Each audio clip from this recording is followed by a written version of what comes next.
اس کے لیے کوئی فارمولہ موجود نہیں ہے کہ کوئی بتائے کہ یہ تکلیف جو آئی ہے اس کے اعمال کے سبب ہے یا کوئی آزمائش ہے. ہم نے یہی کہنا ہے کہ آزمائش ہے. اور بخاری مسلم میں حدیث ہے مسلمان کو کوئی بھی دکھ درد اندیشہ کوئی تکلیف پہنچتی ہے حتیٰ کہ اس کے پاؤں میں کوئی کانٹا بھی چبھ جائے تو اللہ تعالیٰ اس کے بدلے اس کے گناہ معاف کر دیتا ہے. یہ اللہ تعالیٰ کی طرف سے ایک ذریعہ ہے گناہوں کی معافی کا. پھر بخاری میں حدیث ہے اللہ تعالیٰ جس کے ساتھ بھلائی کا ارادہ فرماتا ہے اسے کسی تکلیف میں مبتلا کر دیتا ہے. بخاری میں ایک اور حدیث ہے کہ اللہ تعالیٰ فرماتا ہے کہ میں اپنے کسی بندے سے اگر کوئی قیمتی چیز لے لوں تو اس کی جزا پھر جنت ہے. اسپیسیفکلی ایک الگ سے حدیث ہے بخاری میں کہ جس سے میں اس کی آنکھیں لوں گا میں اسے جنت دوں گا. یعنی اللہ تعالیٰ نے ان تکلیف کے اگینسٹ آخرت کی ہمیشہ کی کامیابیاں رکھی ہوئی ہیں. اگر یہ دنیا یہیں پہ ختم ہو جاتی پھر تو واقعی بہت بڑا ظلم تھا کہ بعض لوگوں کو اللہ تعالیٰ نے عقل سے محروم کیا, بعض لوگوں کو آنکھوں سے محروم کیا, بعض لوگوں کو پاؤں سے محروم کیا, بعض لوگوں کو ہاتھوں سے محروم کر دیا. ان کا کیا قصور تھا؟ لیکن اگر آپ اسے آخرت کی زندگی کے ساتھ جوڑیں جو اللہ تعالیٰ نے اس کائنات کو قانون ابتلا کے اوپر بنایا یعنی آزمائش کے اوپر, آخرت کے ساتھ جوڑیں تو ایک پرفیکٹ ماڈل ہے کہ دنیا میں جن لوگوں کو تکلیف آئی ہیں آخرت کا جب وہ اجر دیکھیں گے تو وہ تکلیف تو بھول جائیں گے. صحیح مسلم میں حدیث ہے جس شخص نے دنیا میں عیاشی کی زندگی گزاری ہے اللہ تعالیٰ قیامت والے دن اسے بلائے گا اور فرشتوں سے کہے گا اسے ذرا جہنم دوزخ کا ایک پھیرا لگواؤ. جب وہ پھیرا لگائے گا تو اللہ تعالیٰ پوچھے گا کوئی دنیا میں خیر بھی دیکھی؟ وہ کہے گا تیری عزت کی قسم میں نے دنیا میں کوئی خیر نہیں دیکھی. حالانکہ دنیا عیاشی کی گزری ہے لیکن وہ ایک پھیرا اس کے اس سارے نشے کو کافور کر دے گا. پھر دنیا میں جس نے مفلسی کی تکلیف کی زندگی گزاری لیکن حلال و حرام کی تمیز کی اللہ تعالیٰ فرمائے گا اسے ذرا جنت کا ایک پھیرا لگواؤ. جنت کا ایک پھیرا لگے گا پھر اللہ تعالیٰ پوچھے گا میرے بندے دنیا میں کوئی تکلیف دیکھی؟ وہ کہے گا یا اللہ یہ کچھ اگر ملنا تھا نا میں نے دنیا بڑی سکھی گزاری ہے. کیونکہ at the end of the day جب آخرت کی اتنی بڑی زندگی آپ کو مل گئی جو صحیح مسلم میں حدیث ہے دنیا اور آخرت کی مثال اس طرح ہے جس طرح کوئی شخص سمندر میں انگلی ڈبوئے جو سمندر کا پانی انگلی کے ساتھ لگتا ہے وہ دنیا کی زندگی ہے اور انفینٹ یہ سمندر آخرت کی زندگی. تو پھر یہ تکلیف جھیلنا آسان ہو جاتی ہے. ایک آخری حدیث اسی کانٹیکسٹ میں صحیح مسلم میں نبی علیہ السلام نے فرمایا ہمیشہ اپنے سے نچلے لوگوں کو دیکھو یوں تمہیں اللہ تعالیٰ کی نعمتوں پر قناعت نصیب ہوگی, صبر نصیب ہوگا. یعنی اگر کوئی شخص تکلیف میں ہے تو وہ اپنے سے زیادہ جو تکلیف میں مبتلا شخص ہے اس کی طرف دیکھے. ہمارے پاس تو خود رسول اللہ صلی اللہ علیہ وآلہ وسلم اور ان کے اہل البیت کی اور صحابہ کرام کی تکلیف موجود ہیں. ہم ان کے ذریعے موٹیویشن حاصل کر سکتے ہیں کہ اتنی عظیم ہستیاں اتنی مشکل کی زندگی انہوں نے گزاری ہے تو ہمارے لیے تو تکلیف جھیلنا انشاءاللہ آسان ہو جائے گی. جی علی بھائی آپ نے فرمایا کہ یہ جیسے میں ویل چیئر یوزر ہوں اب یہ میری تکلیف اللہ کی طرف سے, لیکن ہم لوگ جو ویل چیئر یوزر ہیں یا ڈسیبل پرسن قرار دیے جاتے ہیں ہم لوگ کسی اور طرح سوچ رہے ہوتے ہیں. مثال کے طور پہ میرے ساتھ 3 کیمرہ کریو جو ہے لاہور سے ڈیلی پاکستان کی پوڈ کاسٹ کے لیے آپ کے پاس حاضر ہوئے. میں ڈرائیو کر کے آیا ہوں ماشاءاللہ رائٹ. میں ڈسیبل نہیں تھا لیکن آپ کی اکیڈمی کے دروازے پہ آ کے میں ڈسیبل ہو گیا. زندہ جنازہ بن کے 4 لوگ اٹھا کے مجھے اوپر لے کے آئے. وہاں سے یہاں تک میں ڈسیبل نہیں تھا, میں بلکہ آئی واز ایبل, لیکن انفراسٹرکچر کی وجہ سے میں ڈسیبل ہو گیا. اسی طرح دوسری مثال ٹوکیو یا سیول میں بھی آج کل جب ہم ٹریول کرتے ہیں نا تو کہیں کوئی بیریئر نہیں ہوتا, وہاں ڈسیبلٹی نہیں ہوتی, ایکول اپرچونٹی ہے میرے پاس, برابر کی جگہ پہ میں جا سکتا ہوں. اب ہم لوگ کنفیوز ہو جاتے ہیں کہ ہم ڈسیبل ہیں کہ انکلوڈ ہیں. پھر پتہ چلتا ہے کہ جب ہم اپنے معاشرے میں آتے ہیں نا تو یہاں پہ ہم پہ الزام ہے کہ ہم کسی مصیبت میں ہیں. مصیبت میں ہم نہیں ہیں, مصیبت میں ہمیں ڈال کر ہم پہ الزام ہے کہ ہم ڈسیبل ہیں اور امتحان میں ہیں. ہم اس طرح دیکھتے ہیں. تو پلیز اس پہ مزید دیکھیں اپرچونٹی اسے سمجھنا چاہیے. جی سر. دوسری بات یہ ہے کہ دیکھیں ہر شخص کو اللہ تعالیٰ نے مختلف حالات و واقعات دی ہیں. ایک بندے کے اگر آزاد سلامت ہے جی لیکن اس کا انٹلیکٹ اتنے لیول کا نہیں. صحیح مسلم میں حدیث ہے کہ جو عقل اور دانائی ہے یہ بھی تقدیر سے ہے. جی آج تو سائنس مانتی ہے ورنہ تو ہر کوئی آئنسٹائن بن جاتا. جی بالکل ٹھیک ہے, ہر کوئی نیوٹن بن جاتا. یہ عقل بھی اللہ کی طرف سے ہے. ڈیٹم لیول کی عقل تو سب کو دی گئی ہے حق اور باطل میں تمیز کرنے کی, لیکن جو ایکسٹرا آرڈنری لوگ ہیں وہ تو ہیں. اب جو ایکسٹرا آرڈنری لوگ ہیں, اسٹیفن ہاکنگ تھا, وہ بھی ویل چیئر پہ چلا گیا تھا نا ایک بیماری کی وجہ سے، لیکن اللہ تعالیٰ نے اسے ایک انٹلیکٹ دیا تھا، زبان بھی نہیں چلتی تھی، اس کے لیے اسپیشل کمپیوٹر بنایا گیا، اور کس طریقے سے اس نے دنیا کو کنٹریبیوٹ کیا ہے فزکس کی فیلڈ میں. نیوٹن کے بعد آئنسٹائن، اور آئنسٹائن کے بعد اسے مانا جاتا ہے کہ اتنا بڑا وہ فزکس کی فیلڈ کا سائنٹسٹ تھا. تو انسان کنٹریبیوٹ کر سکتا ہے. باقی جس کو آپ کمزوری سمجھ رہے ہیں یہ تو ایک فیکٹر ہے نا، اور بھی کئی فیکٹر موجود ہیں. نہیں محترم، عرض میں یہ کرنا چاہ رہا ہوں، ہم لوگ نے اسے کمزوری اپنی ذات کی وجہ سے نہیں سمجھتے. ہمیں لگتا ہے کہ ہمارے حصے کی جو ویل چیئر، آپ بھی ویل چیئر یوزر ہیں، 2 پہیوں والی ویل چیئر چلاتے ہیں جسے موٹر بائک کہتے ہیں، یا سارے لوگ کہتے ہیں یا اللہ پراڈو دے دے یا کوئی ایکسپینسو قسم کی ویل چیئر دے دے. These are wheelchairs, wheel with chairs. اب ہر شخص ویل چیئر یوزر ہونا چاہتا ہے، ہم اس طرح دیکھتے ہیں اس کو نا. چلیں اچھی بات ہے، لیکن جو ریئلٹی ہے اسے تو ایکسیپٹ کرنا چاہیے. چلیں ویل چیئر تک تو آپ کر لیں گے، جس بندے کے پاس آنکھیں نہیں ہیں اس کے لیے آپ کون سی سائنس لڑائیں گے؟ جی محترم. تو اس لیے میں چونکہ سائنس کا اسٹوڈنٹ ہوں نا، اس لیے اس طرح کے جو جذباتی اور فلسفیانہ باتیں نا، میں اس میں بلیو نہیں کرتا. میں ریالٹی کو فیس کرتا ہوں کہ ایک ریالٹی ہے. اگر کسی شخص کے ساتھ کوئی ڈس آرڈر لگا ہوا ہے آنکھوں کی شکل میں، یا اس کے ساتھ مسئلہ ہے سننے کا، چلنے پھرنے کا، تو وہ ہے، اس نے گیون سرکمسٹانسز کے اندر اس کو اپرچونٹی سمجھنا ہے. آپ دیکھیں یا بات کریں بالکل ٹھیک ہے، لیکن ان کیس آف، ٹھیک ہے، میں کوئی بحث کرنے کو تو بیٹھا، میں آپ کو صرف بتا رہا ہوں کہ میں سائنس کا اسٹوڈنٹ ہوں تو میں لاجیکل بات کروں گا. میں ان چیزوں کے ساتھ ایگری نہیں کرتا جو آپ فلسفیانہ باتیں کر رہے ہیں، یہ لاجیکل نہیں ہے، نہ یہ کوئی بائے کرے گا، نہ اس کا کوئی ریالٹی کے ساتھ تعلق ہے. دیکھیں ان کیس آف ایمرجنسی، جن ملکوں کی آپ مثالیں دے رہے ہیں، وہاں پہ بھی جو ڈسیبل لوگ ہیں وہ خود نہیں اس ایمرجنسی سے باہر نکلتے ہیں. انہیں ٹریننگ دی جاتی ہے کہ سب سے پہلے آپ نے ان کو یہاں سے نکالنا ہے، اور باقاعدہ لوگوں کی ٹریننگ ہوتی ہے کہ آپ نے انہیں یہاں سے نکالنا ہے. ورلڈ ٹریڈ سینٹر میں جب وہ مسئلہ ہوا تھا تو جو ڈسیبل لوگ تھے، انہیں جو صحت مند لوگ ہیں انہیں پہلے وہاں سے وہاں سے نکالا ایمرجنسی ایگزٹ میں، لیکن انہوں نے ان کو اکوموڈیٹ کیا. سب سے پہلے انہیں نکالا. اس میں ایک شخص کی اپنی فیملی یا اس کا قریبی رشتہ دار بھی چلا گیا، کیونکہ وہ باقی لوگوں کی ہیلپ کر رہا تھا. اس نے کہا نہیں، یہ پہلے میں معذور لوگوں کی ہیلپ کروں گا، بعد میں ان کو دیکھوں گا. تو ایک ریالٹی ہے. باقی اس پہ جتنی بحث کی جائے وہ اپنی جگہ، لیکن میں تو اس کو ان شارٹ وہ بات کر رہا ہوں کہ جو ایک عام آدمی کے لیے فائدہ مند ہو. یہ جو اس طرح کی باتیں ہیں نا، یہ پڑھے لکھے لوگ اپنے آپ کو ضرور سیٹسفائی کریں ان چیزوں سے. ریالٹی اپنی جگہ موجود ہے. جی محترم، بہت شکریہ. اصل میں علی بھائی آپ کی رہنمائی انتہائی زیادہ ضروری اس لیے ہے. اتنا آسان سبجیکٹ اس لیے نہیں ہے. ایک طرف ہمیں ہم سنتے ہیں لقد خلقنا الانسان فی احسن تقویم، اللہ نے بہترین تخلیق کیا. میرا 100% یقین ہے، یعنی میں اللہ مجھے اگر قبولیت فرمائے میں جنت میں جاؤں اگر انشاءاللہ تعالی اللہ نے چاہا، تو میں ویل چیئر پہ جانا چاہتا ہوں، کیونکہ یہ لائف سٹائل اللہ نے میری تخلیق بہت خوبصورت کی ہوئی ہے. میری اونرشپ ہے اللہ کی ذات پہ نا. مسئلہ یہ آپ کا ذاتی مسئلہ ہے نا. قانون جو ہے نا وہ کسی کی ذاتی شغف پہ نہیں بنتا. نہیں محترم، بات یہ کہ قانون جو ہے مس انڈرسٹینڈنگ پہ بنا ہوا ہے نا. چلیں یہ آپ کی رائے ہے، دے سکتے ہیں. جی سر، میں تو ریالٹی پہ مبنی بات کروں گا. جی سر، اور وہ تو ریالٹی ہے کہ ظاہر ایک تکلیف دہ چیز تو ہے یقیناً. چلے آپ کو اس مثال سے نہیں سمجھ آ رہی نا، آپ مجھے لاجیکلی یہ بتائیں کہ جس بندے کی آنکھیں نہیں ہیں وہ کیا کرے گا؟ وہ اندھا بن کے جنت میں جانا چاہتا ہے. سر کمیونیکیشن ضروری ہوتی ہے، وہ آنکھوں سے ہو، آواز سے ہو، کانوں سے بھی دیکھا جا سکتا ہے، ہاتھوں سے. آپ مجھے بتائیں کون سی سائنس ہے جو بتا رہی ہے کہ جو آنکھوں کی کوئی اس کا کوئی ایکویلنٹ کوئی نعمت دنیا میں موجود ہے تو مجھے بتا دیں. دنیا کی کوئی رنگینی ایک شخص جس کے پاس آنکھیں نہیں ہیں اسے تو کنسیپٹ ہی نہیں ہے، آپ کیسے دکھا؟ جی سر، یہ سوال میں نے آج سے 20 سال پہلے جب میں گریجویشن کر رہا تھا اپنے بلائنڈ دوست سے پوچھا تھا. اس نے کہا تھا جو رنگ سورج کا میرے ذہن میں ہے وہ میں تمہیں ایکسپلین نہیں کر سکتا جس طرح تم مجھے ایکسپلین نہیں کر سکتا. ہر کسی کو اللہ نے چلیں اس کی جذباتی باتیں ہیں. سر تو سر یہ بہت سارے لوگ ہیں علی بھائی، جو خواتین ہیں یا حضرات ہیں جن کی انٹلیکچوئل ڈسبلٹیز ہیں، ان کو ڈاکٹرز یا والدین یا معاشرہ یہ کہتا ہے ایڈوائز کرتا ہے کہ ان کو biologically modify کر دیا جائے because they face some kind of embarrassment in front of family members.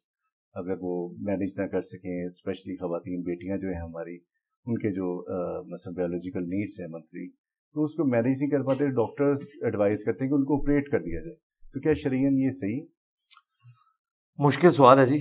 اسلام میں جو ایک بیسک پرنسپل سورۃ النساء کی آیت نمبر 119 میں آیا ہے کہ شیطان نے کہا تھا وَلَآمُرَنَّهُمْ فَلَيُغَيِّرُنَّ خَلْقَ اللَّهِ، میں انسانیت کو ابھاروں گا کہ وہ تیری بنائی ہوئی تخلیق کو بدل دیں گے. تو بنائی ہوئی تخلیق کو بدلنا شریعت میں اس کو الاؤ نہیں کیا گیا، پرماننٹلی کسی شخص کو نیچر سے ہٹ کے ڈسیبل کر دینا۔ ہاں کسی خاص ایک اسپیسیفک کیس کے اندر جہاں اس طرح کی کوئی چینج لانے سے اوورال کوئی فرق نہ پڑے، وہاں پہ کوئی بات ہو سکتی ہے۔ مثال کے طور پہ اب کئی لوگ ہیں 3-4 بچے ہو گئے، اس کے بعد وہ پرماننٹلی اپنے آپ کو، کوئی عورت کہتی ہے جی میں ڈسیبل کروا لیتی ہوں اس پوائنٹ آف ویو سے کہ میری کوئی اولاد نہ ہو۔ میں کوڈ ورڈز میں بات کر رہا ہوں کیونکہ ہر طرح کے لوگوں نے دیکھنا ہوتا ہے۔ تو اسلام اس کی اجازت نہیں دیتا، کیونکہ یہ نیچر کو بدلنا ہے، اور کوئی اس کی ایسی ضرورت بھی نظر نہیں آتی کہ انسان خام خواہ ایک تردد سے بچنے کے لیے، حالانکہ اللہ تعالیٰ نے اولاد میں وقفہ کرنے کے لیے اس وقت سائنس کی برکت سے کئی ایک طریقے سجھا دیے ہیں، وہ اڈاپٹ کیے جا سکتے ہیں۔ ضرورت ہے کہ آپ نے نیچر کو بدلنا ہے، کبھی اس طرح کی نیچر کی ضرورت پڑ بھی سکتی ہے۔ ایک بڑا مشہور واقعہ جو کہ ایک اخبارات میں بھی رپورٹ ہوا کہ ایک عورت کے 3 بچے ایک دن میں پانی کی ٹینکی میں مر گئے تھے، اور بالکل ینگ عورت تھی، اس نے اپنے آپ کو ڈسیبل کروا لیا ہوا تھا۔ پھر وہ پوری زندگی دونوں میاں بیوی روتے رہے، لے پالک ہی کر سکتے تھے، اپنی اولاد پیدا کرنے کا کوئی سلسلہ کر نہیں سکتے تھے۔ تو اس طرح کی جب ایکسٹراڈنری واقعات سامنے آتے ہیں پھر شریعت کی حکمت سمجھ آتی ہے۔ لیکن اگر کسی شخص کا اس لیول تک کوئی بگاڑ ہو گیا ہے اور اس کی کوئی دیکھ بھال کرنے والا نہیں ہے، اور آپ نے کہا انٹلیکچولی بھی وہ ڈسیبل ہے، یعنی ذہنی توازن درست نہیں ہے، اور ان کو مینج کرنے کے لیے اس طرح کی کوئی ایکٹیویٹی پرفارم کی جاتی ہے، تو ظاہر ہے ایک کیٹاسٹرافک کنڈیشن میں اس کے اوپر کوئی شرعی حکم نہیں لگے گا۔ یہ جواز کی حد تک بالکل اس میں حکم موجود ہوگا۔ بہت شکریہ۔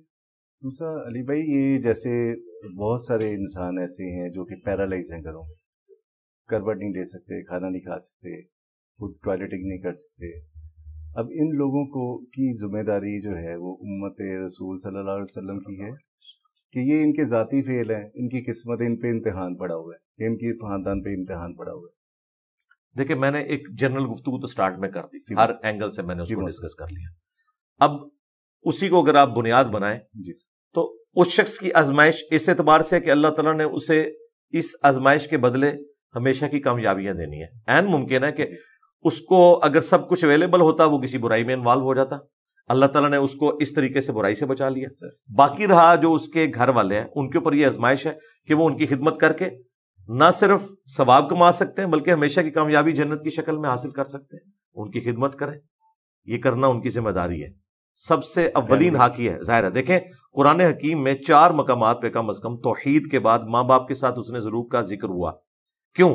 اس لیے کہ بچپن میں ماں باپ نے تکلیف کے ساتھ اولاد کو پالا ہے، بڑھاپے میں پہنچ جائیں تو فرمایا اف تک نہیں کہنا، ان کے سامنے عاجزی کے ساتھ کندھے جھکا کے رکھنے۔ کیوں؟ اللہ تعالیٰ کو پتا تھا جب بڑھاپے میں انسان چلا جاتا ہے پھر اسے اپنی جو ینگ اولاد ہے اس کی ضرورت پڑتی ہے کہ جس طریقے سے بچپن میں انہوں نے اسے اکوموڈیٹ کیا تھا، اب بڑھاپے میں جب کہ اس پہ کمزوری آ چکی ہے اس کی اولاد اسے اکوموڈیٹ کرے۔ اس لیے اسلام میں اولڈ ایج ہاؤسز نہیں ہے، یہ اولاد کی ذمہ داری ہے کہ وہ اپنے ماں باپ کو دیکھے گی۔ ایک حدیث بخاری اور مسلم میں نبی علیہ السلام سے پوچھا گیا کہ میرے حسن سلوک کا سب سے زیادہ حقدار کون ہے؟ آپ نے فرمایا تیری ماں۔ دوسری بار پوچھا گیا، فرمایا تیری ماں۔ تیسری دفعہ پوچھا گیا، فرمایا تیری ماں۔ چوتھی دفعہ کہا گیا تیرا باپ۔ اور سنن نسائی میں حدیث ہے جنت تیری ماں کے قدموں کے پاس ہے، یعنی یہ خدمت کرنی ہے۔ پھر سورہ بنی اسرائیل میں ہے کہ اگر یہ بڑھاپے میں پہنچ جائیں، دونوں یا دونوں میں سے ایک، ان کے سامنے عاجزی کے ساتھ اپنے کندھے جھکا کے رکھنے ہیں، ان کو اف تک نہیں کہنا، اور ان کے لیے دعا کرنی ہے رب ارحمہما کما ربیانی صغیرا، اے اللہ ان دونوں پر رحم فرما جس طرح انہوں نے بچپن میں مجھے پالا تھا۔ پھر مسلم شریف میں حدیث ہے ہلاک ہو جائے وہ شخص جسے ماں باپ دونوں یا دونوں میں سے کوئی ایک بڑھاپے کی حالت میں ملے اور وہ ان کی خدمت کر کے جنت نہ کما سکے۔ اور جامعہ ترمذی میں المستدرک للحاکم میں حدیث ہے نبی الاسلام مسجد میں آئے، آپ نے سیڑھی پہ قدم رکھا اپنے ممبر کی، فرمایا آمین، دوسری سیڑھی پہ رکھا، فرمایا آمین، تیسری پہ رکھا، فرمایا آمین۔ صحابہ کرام نے پوچھا آج آپ نے وہ عمل کیا جو آج سے پہلے نہیں کیا؟ فرمایا پہلی سیڑھی پہ جب قدم رکھا تو حضرت جبرائیل علیہ السلام آئے تھے، انہوں نے کہا کہ آپ آمین کہیں اس بات پہ کہ برباد ہو جائے وہ شخص جس کے سامنے آپ کا ذکر ہو اور وہ آپ پر درود نہ پڑے۔ اللہم صلی علی محمد وعلی آل محمد۔ ایک مجلس میں ایک دفعہ دروشی پڑھ لینا کافی ہے۔ دوسری سیڑھی پہ قدم رکھا تو حضرت جبرائیل نے کہا کہ تباہ و برباد ہو جائے وہ شخص جو رمضان المبارک کا مہینہ پائے اور اپنی مغفرت نہ کروا سکے۔ تو حضور علیہ السلام نے آمین کہا۔ اور اللہ تعالیٰ کی وحی کی تائید سے کہا کہ آپ نے آمین کہنا ہے، اور تیسری پہ جب قدم رکھا تو حضرت جبرائیل علیہ السلام نے کہا کہ وہ شخص بھی تباہ و برباد ہو جائے کہ جو ماں باپ کو بڑھاپے میں پائے، دونوں کو یا دونوں میں سے کسی ایک کو، اور ان کی خدمت کر کے جنت نہ کما سکے۔ اور یہ والا جو حصہ ہے یہ صحیح مسلم میں بھی موجود ہے جی۔ تو اسلام تو ہمیں یہ سکھاتا ہے کہ جس شخص پہ آزمائش آئی ہے وہ اس کے لیے تو آزمائش ہے، اس اعتبار سے کہ اس تکلیف کو وہ جھیلے گا اور ہمیشہ کی کامیابی حاصل کرے گا۔ دوسرے لوگوں پہ اس اعتبار سے ہے کہ اسے اکوموڈیٹ کریں گے، اس خدمت سے وہ کامیابی حاصل کریں گے۔ ایک حدیث ہے جامعہ ترمذی میں، سنن ابی داؤد میں، کہ اللہ تعالیٰ سب سے زیادہ تکلیف انبیاء کو دیتا ہے، ان کے بعد ان لوگوں کو جو انبیاء کے بعد سب سے بڑھ کر محبوب ہوتے ہیں، اور ان کے بعد ان لوگوں کو جو ان کے بعد سب سے بڑھ کر محبوب ہوتے ہیں۔ یہ حدیث امام حاکم نے حضرت ابو ذر غفاری کے چیپٹر کی ہیڈنگ میں لی ہے، یہ بتانے کے لیے کہ ابو ذر غفاری رضی اللہ تعالیٰ عنہ کی زندگی غموں سے عبارت تھی، تکلیفوں سے عبارت تھی۔ تو یہ حدیث ٹاپ پہ لی ابو داؤد کی اور جامعہ ترمذی کی، جس کے اینڈ پہ آتا ہے کہ انسان یوں پوری زندگی تکلیفیں جھیلتا رہتا ہے حتیٰ کہ دنیا سے پاک و صاف ہو کر اٹھایا جاتا ہے، پھر آخرت میں اس کے لیے کوئی تکلیف نہیں ہے جی۔ اب دیکھیں نا، آخرت کی اگر آپ تکلیف کو دیکھیں اس کے مقابلے میں دنیا کی تکلیف تو کچھ بھی نہیں ہے۔ ہم چونکہ شارٹ ٹیمپر ہوتے ہیں، ہم یہ تھوڑی سی تکلیف کو دیکھتے ہیں اور ہم کہتے ہیں کہ یار یہ پتہ نہیں کسی کے ساتھ کیا ظلم ہو گیا، لیکن اگر کسی شخص کی آپ کو ہمیشہ کی آخرت دکھا دی جائے، اس کو آپ دنیا میں یوں سمجھیں کہ matric life plus F S C, یہ 4 سال انسان کی زندگی کے کریٹیکل ہوتے ہیں جی۔ ان 4 سالوں میں وہ بچے بھی ہیں جن کو کھانے پینے کی بھی ہوش نہیں ہوتی، بڑی مشکل سے وہ کھانا پینا بھی کرتے ہیں، ٹوٹلی اپنی تعلیم کے اوپر ایمفیسائز کرتے ہیں۔ ان کی بعد والی آپ زندگی اگر آپ کو اس وقت دکھا دی جائے نا تو آپ کہیں گے یار یہ 4 سال کی تکلیف کچھ بھی نہیں، لیکن جو لوگ وہ 4 سال اپنی زندگی کے ضائع کرتے ہیں، کوئی ایکسٹرا آرڈنری کیس ہو جائے ولادہ بعد، اوورآل ہم نے یہ دیکھا ہے وہ بعد میں کتنی تکلیف کی پوری زندگی کاٹتے ہیں، اگر اس وقت انہیں اپنی بعد والی زندگی دکھا دی جائے اور ان کمپیریزن ٹو جو دوسرے لوگ ہیں تو وہ بھی انسان کے بچے اسی وقت بن جائیں۔ یہی تو آزمائش ہے، یہ دنیا میں بھی ہم دیکھ رہے ہیں، وہ تکلیف کا سپین بڑا تھوڑا سا ہوتا ہے۔ ان مع العسر یسرا، ہر مصیبت کے ساتھ آسانی ہے، ہر مصیبت کے ساتھ آسانی ہے، ہر مشکل کے بعد آسانی ہے، اللہ تعالیٰ نے وہ آسانی جوڑی بھی ہے، اور الٹیمیٹ آسانی تو اس وقت آ جانی ہے جب انسان نے مر جانا ہے۔ یہی دعا ہے، انا للہ و انا الیہ راجعون، ہم بھی تو اللہ کی طرف سے آئے تھے، ہم نے واپس چلے جانا ہے۔ یہ تکلیف بھی جو آئی ہے ایک دن تو یہ تکلیف ختم ہونی ہے نا، 60 سال بعد، 70 سال بعد، پھر کھربوں سال کی زندگی سے اسے کمپیئر کریں، صرف آخرت کا جو 50,000 سال کا دن ہے نا، دنیا میں 60 سال کی زندگی اس کے مقابلے پہ 3 منٹ بنتی ہے۔ آخرت کا دن، جنت کی نہیں بات ہو رہی، صرف دن آخرت کی جو تکلیف کا دن ہے 50,000 سال کا، اسے 60 سال کے ساتھ کمپیئر کریں تو 3 منٹ کی زندگی بنتی ہے۔ اس 3 منٹ کی تکلیف کو انسان اتنا بڑا سمجھ لے، جب لوگ آخرت میں اپنا اجر دیکھیں گے۔ یہی میں نے شروع میں عرض کیا تھا کہ آخرت سے جوڑے بغیر اگر آپ ایبسولوٹلی کنسیڈر کریں گے نا دنیا کی زندگی کو، تو یہ دنیا رہنے کے قابل نہیں ہے، ٹھیک ہے؟ اسی لیے لوگ پیسمسٹک موڈ میں چلے جاتے ہیں۔ جو کچھ ہٹلر نے یہودیوں کے ساتھ کیا، اس کے بعد تو یہودیوں کو ختم ہو جانا چاہیے تھا۔ آج دنیا پہ رول کر رہے ہیں، 80 نوبیل پرائز وہ لے چکے ہیں۔ کیوں؟ انہوں نے اپنے آپ کو کنسنٹریٹ کیا، دنیا میں نام کمایا، ان کا دنیا ختم نہیں ہو گئی، ٹھیک ہے، نیکسٹ دیکھیں گے۔ اور جن لوگوں کے ساتھ یہ ظلم ہوا ان کو بدلہ آخرت میں ملے گا، باقی جو ان کے عقائد کا معاملہ ہے وہ الگ سے، لیکن اللہ تعالیٰ کے صفت عدل کا تقاضا ہے کہ دنیا میں جس نے کسی کو ناحق قتل کیا اس کے بدلے میں اسے ایک دفعہ قتل کیا جائے گا۔ ہٹلر نے تو ایک دفعہ گولی مار کے خودکشی کر لی ہے نا، لیکن جو اس نے 6 لاکھ یا 60 لاکھ ہولوکاسٹ میں یہودی قتل کیے، ان کے بدلے میں اسے آخرت کا عذاب ہونا ہے، اور یہ اللہ ہی دے سکتا ہے۔ دنیا میں جو کچھ ہمارے یہاں ایک ڈکٹیٹر نے لال مسجد میں کیا، دنیا کی عدالت اسے ایک دفعہ پھانسی دے سکتی تھی نا، ان مظلوم بچوں کے اوپر کیے گئے اس ظلم کے بدلے میں، لیکن اللہ کی عدالت میں دنیا میں جو اس نے تکلیف کاٹی وہ الگ، جو آخرت کا عذاب ہے وہ تو باقی ہے، وہ دنیا میں کوئی نہیں دے سکتا۔ بہت شکریہ۔ اچھا علی بھائی، اب تھوڑا سا ٹاپک تھوڑا سا ٹویسٹ کرتی ہیں، ٹائم بھی شارٹ ہے۔ 2014 سے لے کر جنوری 2023 دسمبر تک پاکستان میں 30 لاکھ ایکسیڈنٹ ہوئے، جن میں 34 لاکھ لوگ زخمی ہوئے، 46,000 لوگوں کو اسپائنل کارڈ انجری یعنی کہ پرماننٹ ڈسیبلٹی ہوگی، 35,500 لوگ جان سے گئے ان 9 سالوں میں۔ یہ ڈبل 1 ڈبل 2 کا ڈیٹا ہے، یعنی کہ مفروضہ نہیں ہے، باقاعدہ جی ہوگا، بلکہ اس سے بھی زیادہ ہی ہوگا جی۔ یہ وہ ہے جو رجسٹرڈ ہوگا، جی رجسٹرڈ ہے۔ سوال یہ ہے کہ جو سڑکوں پہ لوگ ناحق جان سے جا رہے ہیں، اس کا گناہ کس کو ہے؟ کیا وہ روزی روٹی کے لیے لکھ رہے ہیں تو وہ شہید کہلائیں گے؟ یہاں پہ ناحق قتل کر دیے گئے جہالت کی وجہ سے، یعنی یہ کہاں شمار ہوں گے؟ اور یہ امت کے جو اتنے امتی یتیم بچے ہو گئے یا والدین بوڑھوں کو چھوڑ کے چلے گئے، نوجوان روٹی روزی کے لیے نکلے تو واپس آئے تو 46,000 لوگ جو تھے صبح زکوٰۃ دینے والے تھے، واپسی پہ ڈسبلٹی کے بعد وہ زکوٰۃ لینے والے بن گئے۔ تو سوال یہ ہے کہ اس ساری سچویشن میں اس کو ممبر سے یا مسجد سے ہماری زندگیوں میں ٹریفک قوانین کی پاسداری کو کبھی کیوں ایڈریس نہیں کیا جاتا؟ یعنی یہ جانوں پہ ظلم ہو رہا ہے نا سر، پریکٹیکل لوگ کیا جانا چاہیے۔ دیکھیں ہم نے تو بارہا اپنے پلیٹ فارم سے اسے اٹھایا، میں نے تو آلموسٹ پچھلے 8-10 سال میں کئی ایک ویڈیوز کے اندر اسے ڈسکس کیا، اور اسپیسیفکلی مفتی اعظم سعودیہ کا ایک فتویٰ بھی میں نے کوٹ کیا تھا، وہاں اوور سپیڈنگ کے اوپر مفتی اعظم سعودیہ نے یہ فتویٰ نکالا تھا کہ جو اوور سپیڈنگ کی وجہ سے مر جاتا ہے وہ خودکشی کی موت مرا ہے، اور اس کا کوئی بلڈ منی بھی گورنمنٹ ادا نہیں کرے گی۔ دیکھیں انسان کے بنائے ہوئے جو قوانین ہیں نا، ان میں اگر پہلے نمبر پہ میں کوئی قانون سمجھتا ہوں نا کہ جو ایک سمجھ لیں الہامی قوانین کے بعد سب سے بڑا کوئی قانون انسان بنا سکتا ہے، وہ ٹریفک قوانین ہے، اگر آپ انہیں فالو کریں۔ یقین کریں یہ ایوالو ہوئے ہیں نا، کتنی محنت کے بعد یہ چیزیں ایوالو ہوئی ہیں۔ اگر ٹریفک قوانین کو دیکھا جائے، یہ اتنی بڑی انسانیت کی خدمت ہے جو ایک دن میں نہیں ہوئی، ظاہر انسان نے سیکھا، پھر اسے ایوالو کرتے کرتے یہاں تک لے کے آئے۔ یہاں پہ جتنے بھی ایکسیڈنٹ ہوتے ہیں یا دنیا میں کہیں بھی، یہاں زیادہ اس لیے ہوتے ہیں کہ لوگوں کو اویئرنیس نہیں ہے، اور اسی طریقے سے بغیر لائسنس کے بھی لوگ نکلتے ہیں، جو لائسنس بھی جنہوں نے لیے ہوئے انہوں نے بھی کوئی ٹریفک قوانین پڑھے نہیں ہوئے، جنہوں نے پڑھے ہوئے وہ عمل بھی کوئی نہیں کرتے، وہ کہتے ہیں جی ٹھیک ہے سب کچھ چلتا ہے۔ اس لیے کوشش کرنی چاہیے خود تو عمل کریں، آپ اپنی اولاد کی بھی تربیت کریں، انہیں بتائیں کہ یار ٹریفک قانون کو فالو کرنا یہ آپ کی اپنی زندگی کے لیے ضروری ہے۔ آپ یہ نہیں کہہ سکتے کہ میں اپنی سائڈ پہ جا رہا تھا، سامنے سے رانگ سائڈ سے کسی نے ٹھوک دیا، آپ نے اس کی غلطی کو بھی خود اکوموڈیٹ کرنا ہے، آپ نے آخری درجے میں کوشش کرنی ہے۔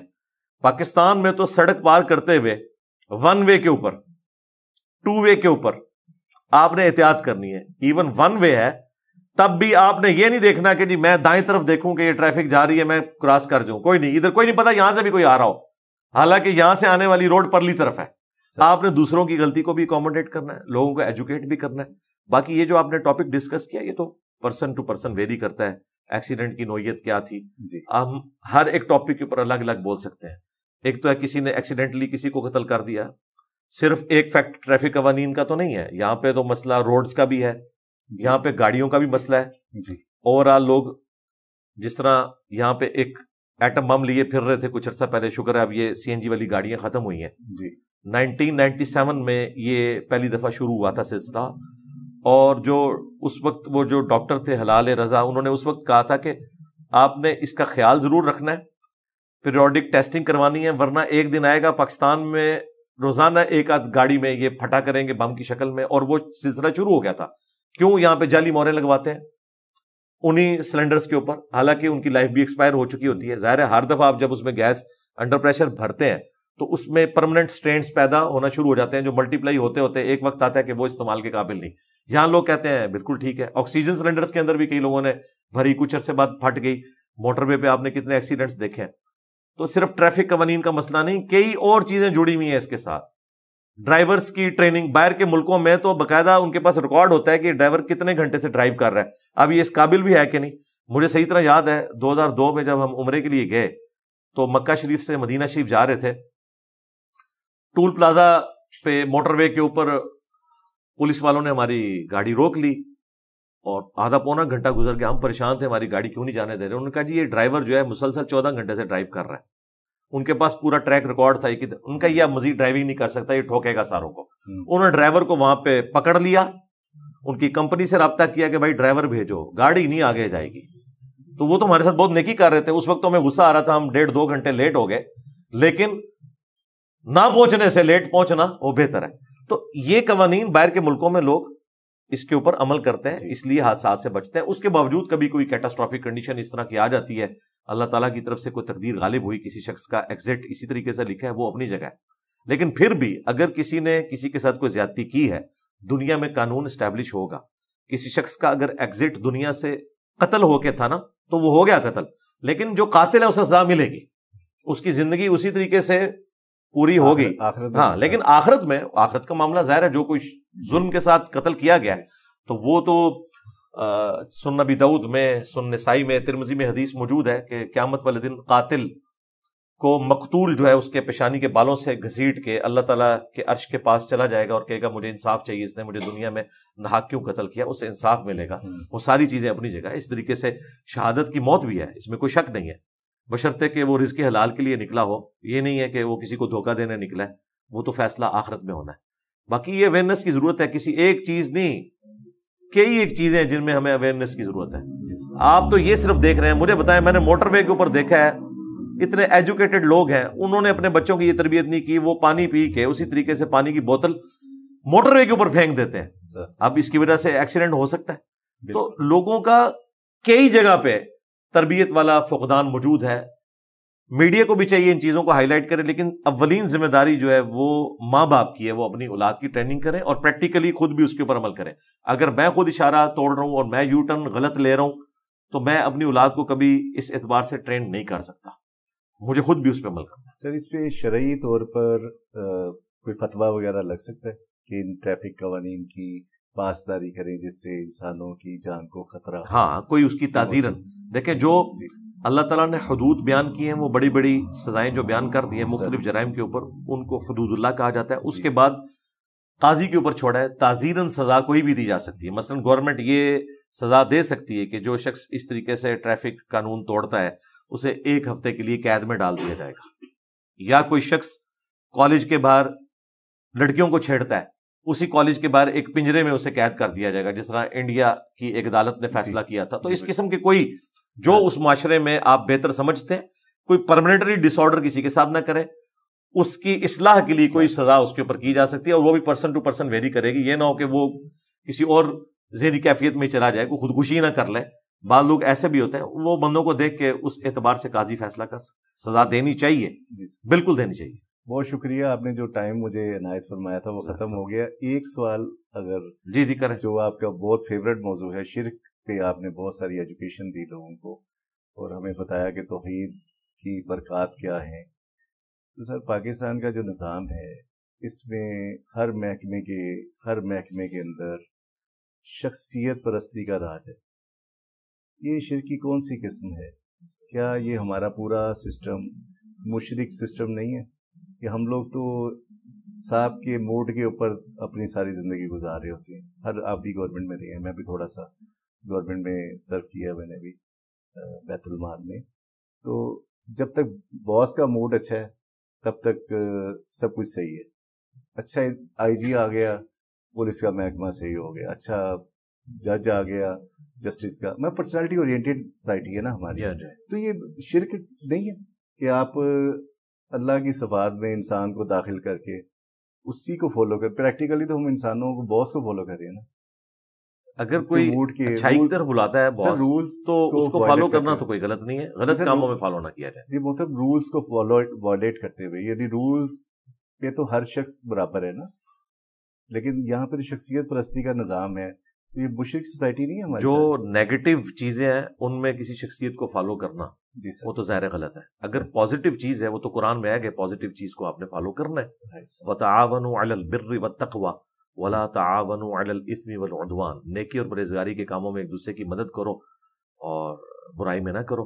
حتیٰ کہ صحیح مسلم میں ہے کہ کسی نے اگر کوئی اسلام میں اچھا طریقہ جاری کیا, جتنے لوگ اس پہ عمل کریں گے ان تمام کا ثواب بھی اس ایک بندے کو ملے گا جس نے بارش کا پہلا قطرہ بنا ہے.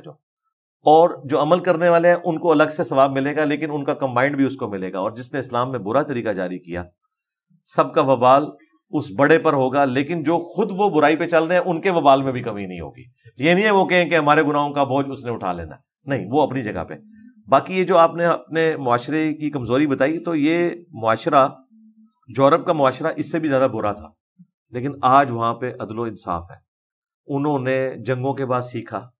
میں دیکھتا ہوں کہ دنیا میں 20ویں صدی میں اگر کسی نے کوئی معجزہ دیکھنا ہے تو ورلڈ وار 2 کے بعد یورپ کیا سے کیا ہو گیا. وہ لوگ جو کروڑوں لوگوں کے قاتل تھے, ڈریکولا تھے, آج وہ ایک بلی کو بھی مرتے ہوئے دیکھتے ہیں ان کے آنسو نہیں رکتے.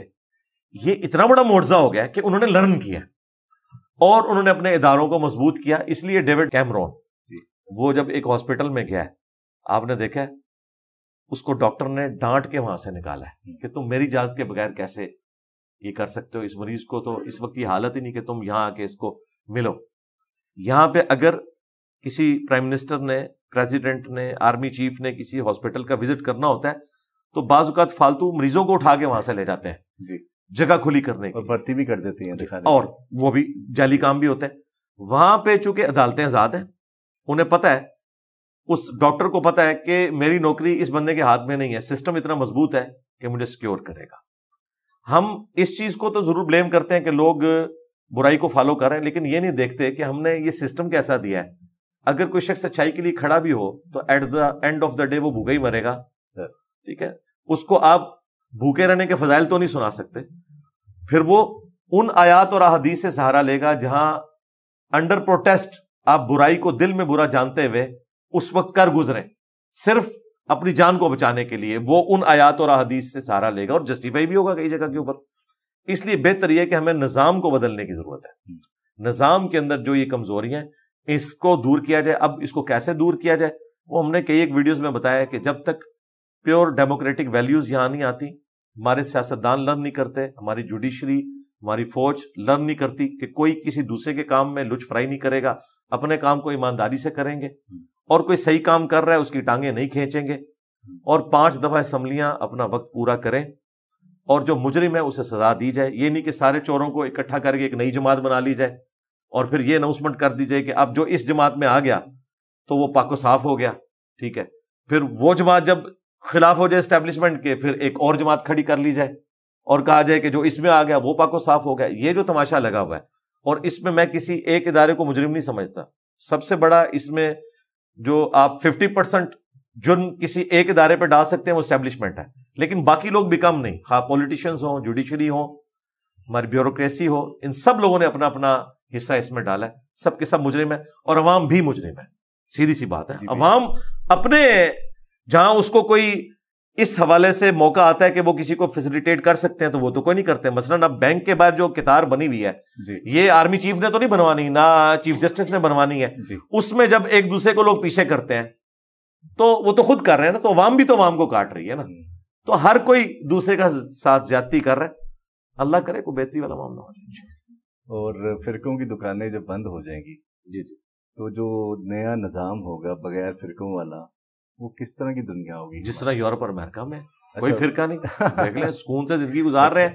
وہاں کبھی کوئی ممتاز قادری پیدا نہیں ہوا. ہاں, وہاں کوئی غازی علم الدین پیدا نہیں ہوتا.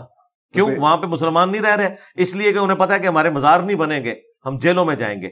یہ جتنی بدماشیاں ہو رہی ہیں, خواہ کوئی پیر خانہ کر رہا ہے, کوئی مولوی کر رہا ہے, ہمارے ملک میں کر رہا ہے. وہاں تو ان سارے پیروں کے ڈنگ نکلے ہوئے ہیں. وہاں کو یہ قانون توڑ کے بتائیں نا, وہاں کسی مرید کو یہ زندہ جلا کے بتائیں نا, کسی مرید کے بچے ذبح کر کے بتائیں قانون کی حکمرانی ہے, تو وہ معاشرہ ہوگا. یورپ اور امریکہ میں چند ایک جو فحاشی والا ایلیمنٹ, ایک دو چیزیں اور نکال دیں تو اس پلانٹ ارتھ پہ ایک آئیڈیل معاشرہ ہے. بالکل میں اس کی تصدیق کروں گا.